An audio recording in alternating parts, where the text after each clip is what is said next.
on, get up. Let's play some football, shall we? Our game is called Love It or Leave It.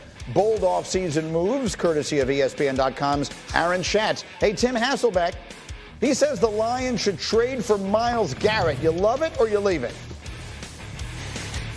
I kind of love it. Look, you can't have enough pass rushers. I mean, watch the Super Bowl. I mean, just the reality is he's still a difference maker. He would make that defense, which was already invested in some pass rushers, even better. And look, they're a contending team, and Myles Garrett wants to be on a contending team. I think it ends up being a pretty good fit. I think he'd have a big impact and gets Detroit that much closer to their ultimate goal. Lions and Commanders are the two teams you sort of hear a lot in the rumor mill. We'll see if it goes that way. Hey, Bartholomew, another one he's suggesting. The Raiders should trade up to take Shedeur Sanders. You love it or leave it? I love it because you have to take big swings, especially when you talk about this may be the only division in football that's ever had 4 Hall of Fame coaches in it at one time. And then also you talk about the other 3 teams within the division was in the playoffs.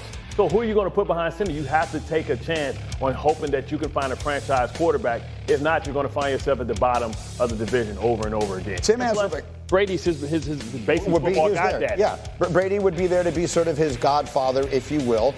Tim, we'll dive into this deeply when you're up here this week. What do you think of this on first blush?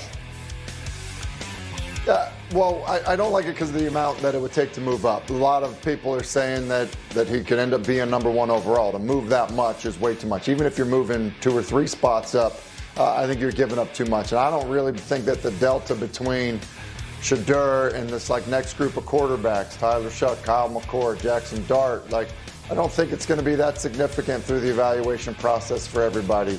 So I think giving up so much to move just a few spots in the first round when you really don't know, to me, it just doesn't feel like it's worth it. All right, let's come back to this one here because I want to get to what is clearly the story of the NFL moment. But let's bookmark the Shedeur piece of it because I want to come back to that. But Graziano, let's get to the Matthew Stafford of it. I'm on my vacation. I'm trying to keep up with what the heck is going on. It's very hard to do. So one of the suggestions that Aaron Schatz made was the Rams should trade away Matt Stafford and bring in Sam Darnold. Let's just live in the Stafford of it for a moment. You're headed to Indy. Yeah. What is going on with Stafford and the Rams? The Rams and Stafford are trying to figure out a new contract, and it's still possible they do and that they keep him there. But if they don't, then I believe that they will trade him, and there are teams that are going to be interested. And, Darnold would be one of the possible pivots if they could get a deal done with Minnesota or if Minnesota lets Sam Darnold hit the open market. So we're getting to Indy today. A lot of the front office people are getting there today, tomorrow. Matthew Stafford. This dragged all through the offseason last year. I don't get the impression that the Rams want that to happen again. I think they'd like an answer sooner rather than later, i.e. sometime in the next couple of days, so they can figure out what their quarterback plan is if it's not Stafford. So this is something you could see new. You can't officially do a trade until March 12th when the league year starts, but you could agree to the parameters of a trade, and I wouldn't be surprised if there was news on that at some point. Didn't Stafford get traded in February last time, right? Yes. I mean, these things clearly happen. So Tim Hasselbeck, here's the part of this that I find fascinating. I can't prove, well, first of all, let's say this for sure. The Rams played the Eagles tougher than anybody else did in the playoffs. Mm-hmm. And while I can't prove this statement, I believe if that game hadn't been played in a blizzard, they would have won. Stafford remains right now one of the, loosely 6 or 7 best quarterbacks in the NFL. The Rams are kind of this close. Why on earth are they considering trading him away? Yeah, I don't know that this is necessarily their idea. It's probably Matthew Stafford looking around saying, I'm underpaid at the position right now, making that very clear to the organization, and the organization saying, look, you're 36 or 37, however old he is. He just turned 37. He's 37, Tim, just turned it. So go check out the market because we love you. You've been a warrior for us. But we also have to be careful because you're 37 years old. So check out what the market is and then come back to us so that we can figure out if we can do a 5-year deal with you at 37 years old. That's what I think is happening. I don't think it's the Rams saying, hey, how can we reset at quarterback? I think it's more, hey, they're put in this situation. Now, they might have to do it if the market is really high for Stafford, which it potentially could be.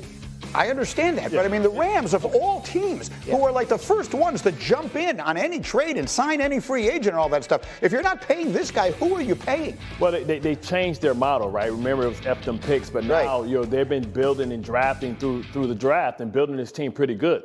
The reality is, it makes a lot of sense because over the last couple of years, we've been hearing Matthew Stafford flirt with retirement. So really that just tells you that he wanted some long-term security, and now he's looking at the market, looking at Jalen Hurts, looking at guys making $60 million, and he believes that he needs to get it. When as a player that got paid old later in his career, considered the life expectancy, what it usually comes down to is 1 or 2 more years and guaranteed money and upfront money. So they're fighting probably for 1 or 2 years, where you talk about if you send them to Minnesota is a place that has $59 million in salary cap space.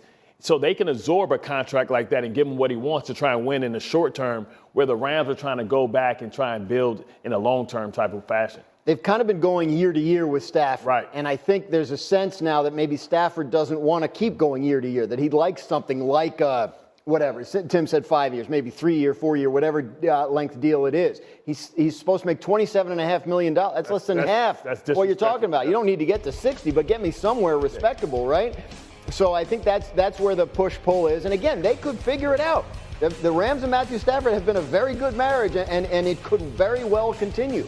But it sounds like it's going to be tougher to get to a resolution than it was last year when they just kind of took money from future years and moved it up into 2024 and guaranteed some. By definition, there's not as much to bring forward anymore. And why it makes sense for Minnesota is because Kevin O'Connell's there. So it's a familiarity. You're putting Stafford in Minnesota. Yeah. Okay. Because of familiarity. I think you can do a sign and trade with Sam Darnold, which would be a cheaper option. Sam Darnold's not going to ask for $60 million a year. He can't. If you put Matthew Stafford in Minnesota next year, watch out. Right now, I would say that would become I might go so far as to say I think that would become the team to beat in the entire NFC next year if Matthew Stafford. Darnold was good. Stafford is a whole other level of good and experienced and in that dome and everything else. Offense. We'll talk about them as we go. Okay, back. Móc tiếp nữa nhé.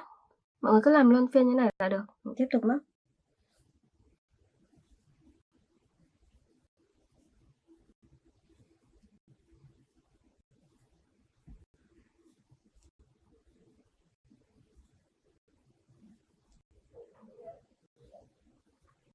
Tiếp tục móc những mũi nữa này. Mọi người cứ làm luân phiên như này là được. Rồi, bây giờ mình sẽ tiếp tục mình móc. Còn vài mũi cuối là xong nha mọi người. Giờ sẽ móc tiếp những mũi còn lại.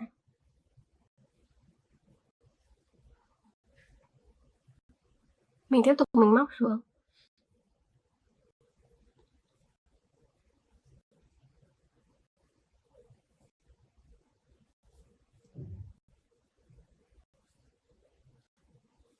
Móc tiếp nhé.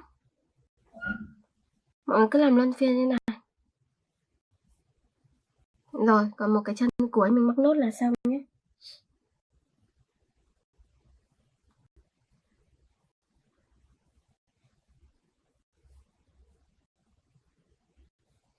Tiếp tục móc.